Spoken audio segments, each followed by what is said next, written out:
big lesson today. We're going to look at the slope in our linear equations. First, let's just practice rewriting our equations in slope-intercept form. So you want to remember slope-intercept form is that y equals mx plus b form where the y is isolated. So we want to get that y by itself. So in 4x plus y minus 6 equals 8, my first step is probably going to be to add 6 to both sides, moving the constant over where now we have 4x plus y equals 14.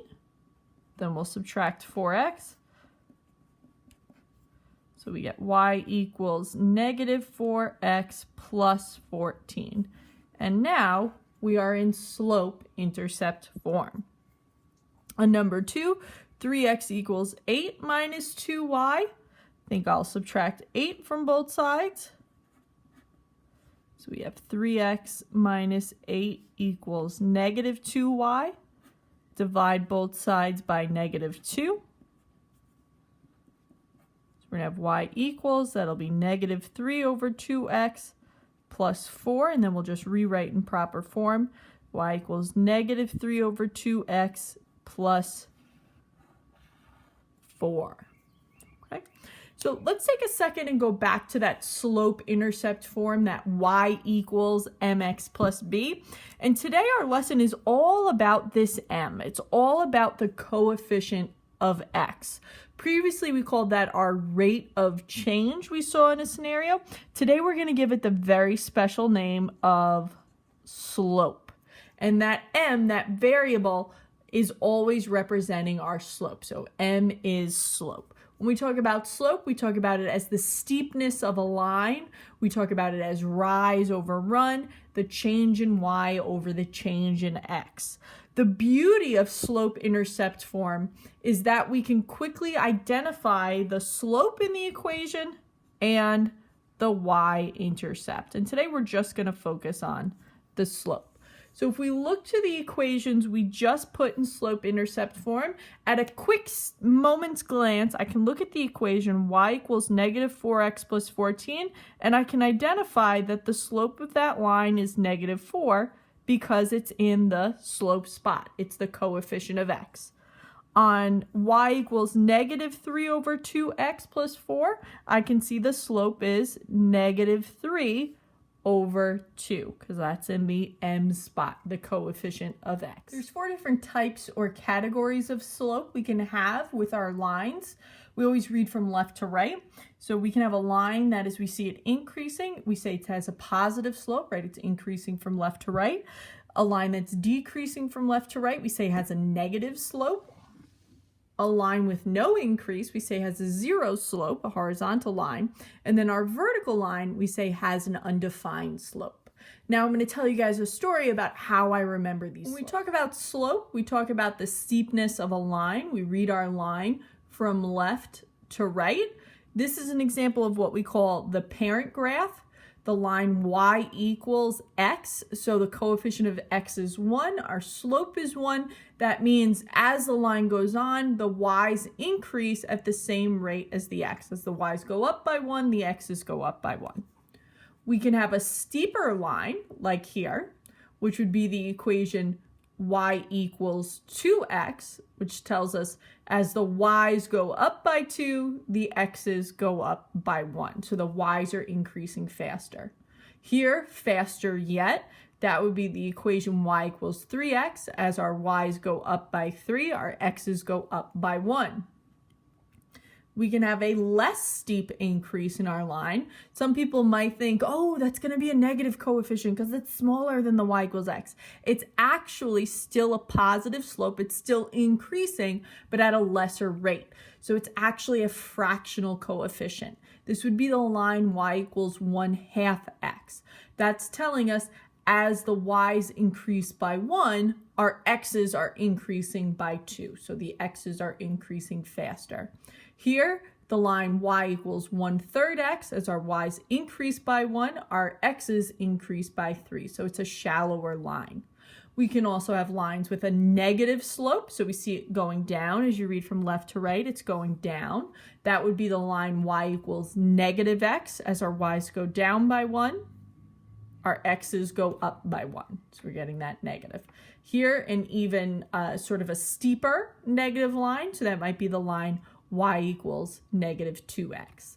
Here we are on page 16 talking about our slope, our m, where we see it in that y equals mx plus b form, that m being our slope. We talk about the slope as the change in y over change in x, and the way we show that, change in y over change in x. That little triangle symbol is the Greek letter delta, which means change. We say that slope describes the steepness of a line and that it is our rise over our run, because y's rise, x's run, move horizontally. On Tuesday, we referred to the slope as the rate of change. There's 4 possible slopes. We could have a positive slope. As we read from left to right, the line goes up. A negative slope. As we read from left to right, the line goes down. An undefined slope, which is a vertical line because there's no change in x, so we say it's undefined. And then a zero slope, a horizontal line. It's 0 because there's no change in y. Here for numbers 1 through 4, we're just going to describe it as positive, negative, 0, or undefined. We're not going to say its number value yet. So 1, it's increasing as we read from left to right, so that would be a positive slope. Okay. Here, as we read from left to right, the line's going down, negative slope. Okay. 3, horizontal line, 0 slope. And then 4, a vertical line, undefined slope. Okay. Now we're going to look a little more into those horizontal and vertical lines. When we have horizontal and vertical lines, those are kind of what I consider our special lines in math, our special linear equations, because they look just a little different. And there's a way we can remember that, and Mrs. Milano taught that to me, and it's called Vux Oi. So our horizontal lines have 0 slopes, and they are a y equals equation. It's just always a y equals a number. There's no x variable because that slope is 0. 0 times x is 0, and then you just have your constant. When we have a horizontal line, the only information we're given is that y is negative 2. So to graph that, we go to negative 2 on the y-axis, and there's a 0 slope, so there's no change in y's. So we just include all the points that have a y coordinate of negative 2. And that's all the points here, which creates our horizontal line. So there's our line, y equals negative 2. With our vertical lines, Vux, vertical line, undefined slope, x equals equation. So undefined slope. This is the only time we see an x equal equation. X equals a number is a vertical line. The only information we're given is that x equals 3. So we go to 3 on the x-axis, and then we're going to include all the other points on the graph that have an x coordinate of 3. And that forms the vertical line here. Okay, and that's kind of something to remember. Y equals a number equation, horizontal 0 slope. X equals a number equation, vertical line, undefined slope. And we go back to that Vux Oi saying. On page 17, we're looking at the slope of a line. So we're given a physical line. We're asked to determine the slope. Here, when we're determining the slope of a physical line, we're going to think of it as rise over run. In order to find that slope, we need just 2 points, and I've given you 2 dots here so we can see perfectly where the line goes through the corner of the boxes. And I always like to work from my leftmost point to the right. And we're going to talk about rise and run.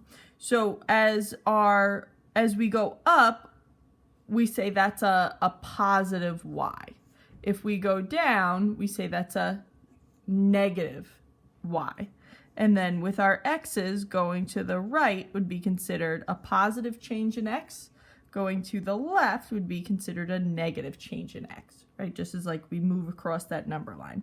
So here, starting on the left, how am I going to get there? Well, I have to go up 1, so I'm rising 1, positive 1, and then I have to go 2 spaces to the right. That would be a +2. We're moving towards the positives. So our slope is rise over run, so that's going to be 1/2. 1/2. Some of you might be saying, well, what if we went from the point on the right to the point on the left? Does that change it? Well, let's see.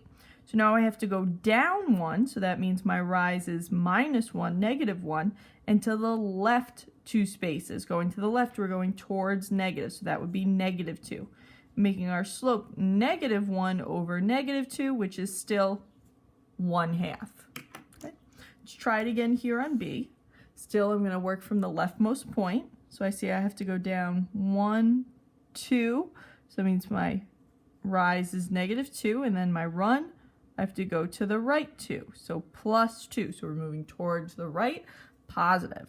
That makes our slope with our rise over run -2 over 2, which simplifies to -1. So our slope is -1, and I confirm I see that line going down, so it should be a negative slope.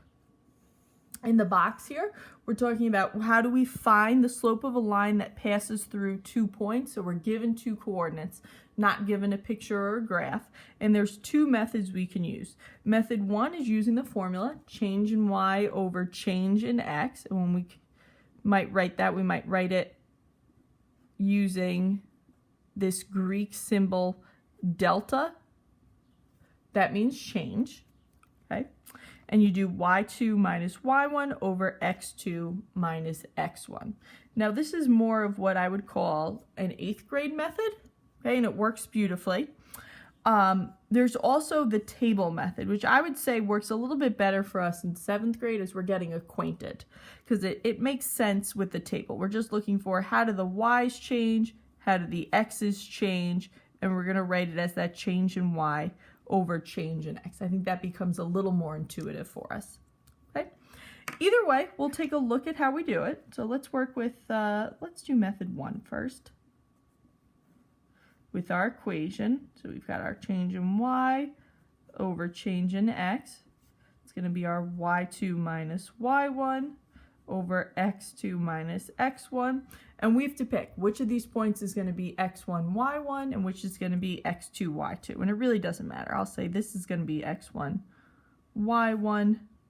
This will be x2, y2, and then we substitute in. So y2 is 4. That's going to be 4 minus 5 over x2 is -1 minus x1 is -3. Now I write -3. So we should see there's a double sign there to combine. So we're really adding there, making our slope -1. 4 minus 5 is -1 over -1 plus 3 is going to be 2. So our slope is really -1/2.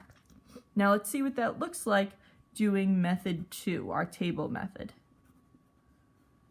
So put our x and y, and then we'll just put our ordered pairs in. So let's see, -3, 5, -1, 4, and we look for how do my y's change? Well, they go down by 1, so -1.